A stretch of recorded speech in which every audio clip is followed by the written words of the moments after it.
Oi, pessoal! A nossa aula de agora é de História. Peguem o livro, peguem todo o seu material e bora lá! A humanidade sempre disputou territórios em qualquer passagem do tempo.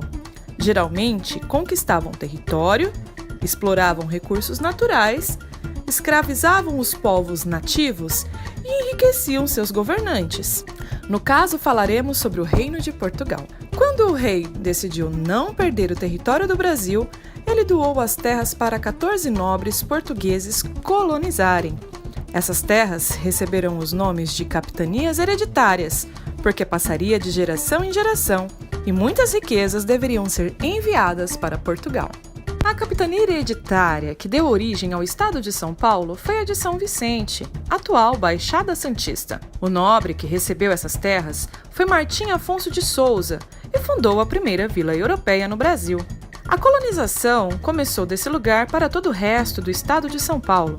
Seguindo os percursos dos rios, muitos homens se adentravam na Mata Atlântica, que antes existia, e se deparavam com animais silvestres, vegetações que só existiam por aqui, e os povos nativos, que os portugueses chamaram de índios. Esses homens tinham um objetivo inicial.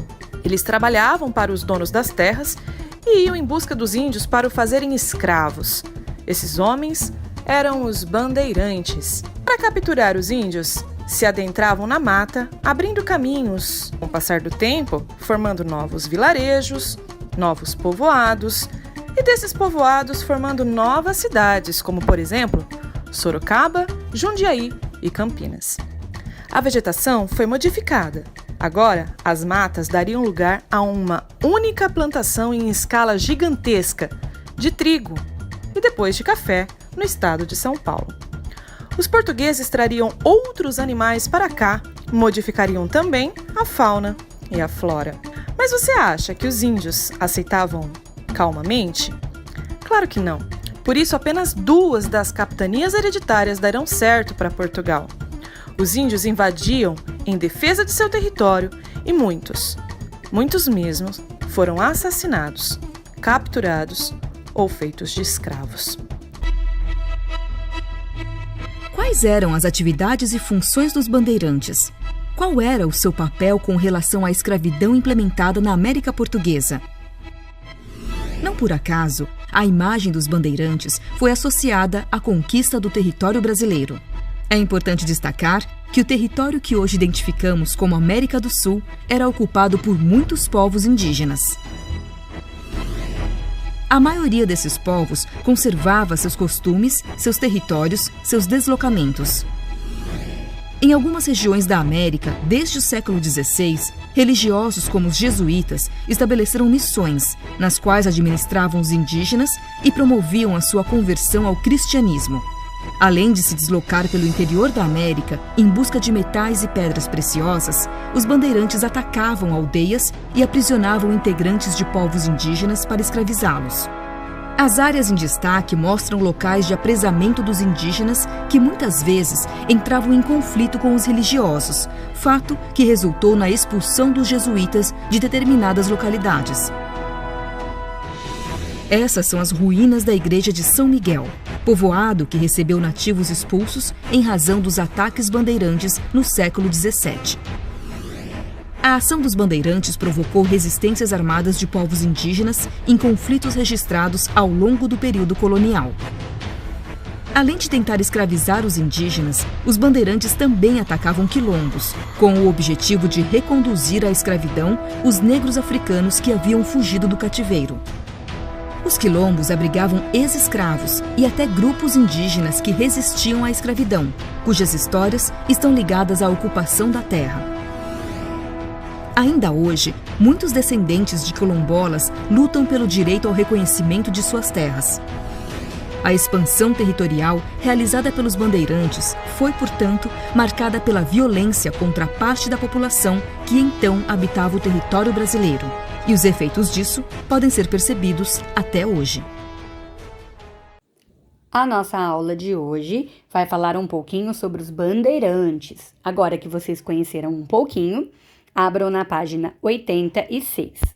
Os bandeirantes. Nos séculos XVI e XVII, em São Paulo, Os colonos tinham um modo de vida diferente do das pessoas que viviam nos engenhos do Nordeste. Nos arredores da vila, eram cultivadas grandes lavouras, especialmente de trigo. A farinha de trigo paulista era vendida para toda a colônia. Essas grandes lavouras eram cultivadas por indígenas escravizados. Para conseguir essa mão de obra, os paulistas organizaram as bandeiras, que são expedições que exploravam o interior da colônia. Além de aprisionarem indígenas, os bandeirantes procuravam ouro e pedras preciosas. As expedições duravam de 6 meses a 3 anos e podiam reunir de 30 a 2.000 homens, só de uma vez.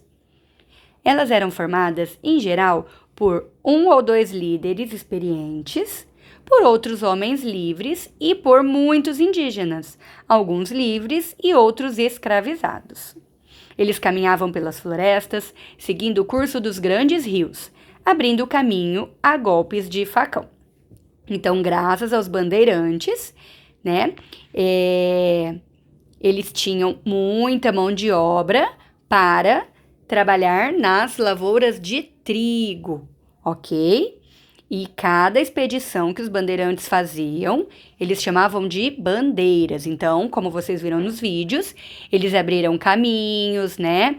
Eles saíam em busca de pedras preciosas, eles saíam em busca de ex-escravizados, indígenas, africanos, tá? Para trazê-los e transformá-los em escravos.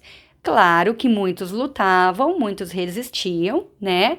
E por conta desse combate, acabavam morrendo. E os bandeirantes faziam isso, porque os patrões mandavam, né? Os senhores de engenho, eles pagavam esses bandeirantes, tá? Para que eles trouxessem esses escravizados, essas pedras preciosas. Então, eles faziam sempre a mando de alguém. Aí, vocês podem observar uma gravura, tá? É a gravura do Johann Moritz Rugendas. O nome dessa gravura é Guerrilha e ela foi feita há cerca de 1835, tá? Essa imagem mostra indígenas em combate contra os bandeirantes. Então, aqui eles estão resistindo a essa captura. Essas alternativas 5 e 6 vocês não precisam realizar. Página 87. Resistências indígenas. No início, os bandeirantes atacavam as aldeias indígenas próximas da vila de São Paulo. Em razões das lutas contra a escravização, do trabalho penoso das plantações e das doenças, logo restaram poucos indígenas nos arredores de São Paulo. Com isso, as bandeiras entraram cada vez mais para o interior. Então, eles capturavam inicialmente, né, os indígenas próximos da cidade de São Paulo, tá? Da vila, né, de São Paulo. Mas, conforme eles iam pegando, né, capturando, esses indígenas iam eles iam morrendo, né, por conta de doenças, por conta do trabalho pesado, e então eles viam necessidade de desbravar cada vez mais longe. Entre 1628 e 1642, os bandeirantes passaram a atacar as missões dos jesuítas, onde havia grande concentração de indígenas. Milhares deles foram escravizados ou mortos. Então, sem muita opção, né, os bandeirantes acabavam atacando essas missões jesuítas, né, que os padres encontravam os indígenas, né, e eles moravam lá nas igrejas, e por conta disso, os padres ensinavam a religião deles, né, e também os obrigavam a trabalhar, mas era um trabalho mais tranquilo. Então, pela falta de escravos, os bandeirantes atacavam essas aldeias, tá, e tomavam os indígenas dos padres jesuítas. Muitos conseguiram fugir e se organizar para conter os avanços dos bandeirantes. Alguns povos chegaram a fazer acordos com os bandeirantes para manter as comunidades em segurança. Essas estratégias foram muito importantes para garantir a sobrevivência de vários povos indígenas que conhecemos hoje. Então, graças a esses acordos que eles faziam, né, para proteger esses escravos, é que nós temos vários descendentes, né, que esses indígenas aí viveram por muito tempo. Então, aqui nós temos um mapa, tá? O mapa do Brasil, a expansão do território do século XVIII. Então, aí, ó, eles desbravavam apenas aonde está essa região de verde aí, tá? Que vocês olhando pela legenda, olha, é o domínio português. Então, aqui, Portugal comandava todinha essa parte de verde, tá? Aí eles começaram a desbravar. Olha, as bandeiras de busca de ouro e diamantes são essas flechinhas em vermelho, tá? Agora, as flechinhas de verde são as bandeiras na captura dos indígenas. Então, como a parte verde já era, né, de domínio português, então eles precisavam ir em busca de outros lugares para conseguirem escravos novos. Então, eles saíam aí, ó, em busca de indígenas para serem escravizados. Então, eles desbravaram aí, ó, muitos lugares, tá? E aí, ó, esse pontinho preto aí com uma cruzinha eram as missões que eles acabaram invadindo para capturar esses indígenas, tá? Para levá-los como escravos.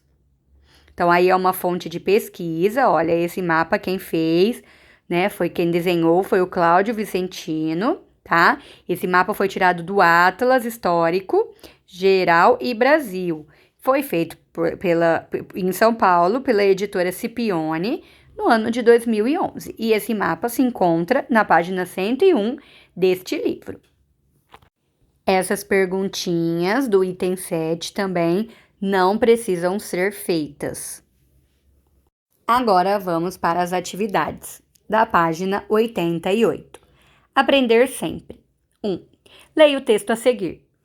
Ele trata da família paulista na época em que diversas bandeiras saíam da vila de São Paulo. Das missões. Então, aqui tem um pedacinho, qual é a tá? relação Um trechinho indicada aí de um texto. entre esses dois E elementos. embaixo tem Então, qual o é a nome relação de entre quem as setas escreveu o verdes texto, e a nome localização das desse missões. texto, Olha aí, as setinhas título, verdes, né? e O nome essas da partes, revista em que ele esses foi pontinhos tirado, a pretos aí, ó. editora, a Que relação página você acha em que ele que se eles têm? encontra e o ano em que ele foi escrito. Todas as informações necessárias. Então, vocês vão responder aí, ó, quem eram as negras da terra e quais semelhanças e diferenças você identifica entre a família paulista e a família dos senhores de engenho. Então, vocês vão escrever aí. Então, vocês acham que a família paulista e a família dos senhores de engenho são parecidas em quê, tá? Podem escrever no caderno, coloquem a data de hoje, no caderno de história, o nome do livro e a página em que se encontra essas atividades. Alternativa 2. Os jesuítas trouxeram muitos aspectos da cultura europeia para o Brasil. Leia o texto abaixo, observe a imagem e responda a questão. Então, aqui também vocês vão ler com bastante atenção esse trechinho bem pequenininho. Aí tem uma imagem, vocês vão ler a legenda dessa imagem, o que está explicando. Tá bom? Então, aí, ó, é um apicultor em Poconé, que fica no Mato Grosso. É uma foto de 2016. E tá falando um pouquinho sobre o que é apicultura. A apicultura é uma atividade que envolve a criação de abelhas para a extração de produtos como mel e a cera, tá? E aí embaixo está o nome desse texto aí que foi retirado, o site em que ele foi tirado, a data em que ele foi escrito e a última vez que esse texto foi acessado na internet. E vão responder esta pergunta. Qual costume europeu trazido pelos jesuítas é abordado no texto? Então, qual costume aí que tá falando? Tá falando do quê? De qual costume, tá? Esse costume ainda existe no Brasil? Página 89. Item 3. Observe as imagens e leia as legendas. Então, vocês vão observar a imagem, vão ler a legenda que explica, né, essa imagem, explica quem pintou, quem fez, quando fez, quem é, tá? Em sua opinião, os bandeirantes foram representados como heróis ou como homens comuns? Então, o que eles eram, na sua opinião? B. Pense nas atitudes que os bandeirantes tinham em relação aos indígenas. Eles podem ser considerados heróis? Por quê? Então, aí, essas duas perguntinhas é a opinião sua, ok? 4. Leia o texto abaixo. Então, leem o texto aí, o trechinho curtinho, com bastante atenção. Olhem aí a fonte explicativa. Olha, quem escreveu foi a Laura de Mello e Souza, tá? Esse texto se chama História da Vida Privada no Brasil. Foi feito em São Paulo pela editora Companhia das Letras no ano de 2002, tá? É o volume 1. E esse textinho aí, esse trechinho está na página 81 deste livro. Respondam no caderno. Que informações sobre a vida das crianças no período colonial esse texto aí apresenta? Então, ele está falando... O que ele está falando das crianças naquela época do período colonial, tá? E hoje? Como é a vida das crianças que você conhece? Todas as crianças de todos os lugares do Brasil levam a mesma vida, será? Então, são 3 perguntinhas aí, tá? Então, vocês vão responder as 3 perguntinhas. Então, precisa ter 3 respostas. Por hoje é só, pessoal. Não se esqueçam, realizem com bastante atenção, respondam da forma com que vocês acham, tá? Qualquer dúvida, pergunte à sua professora, que estaremos à sua disposição para te ajudar. Beijos e até mais!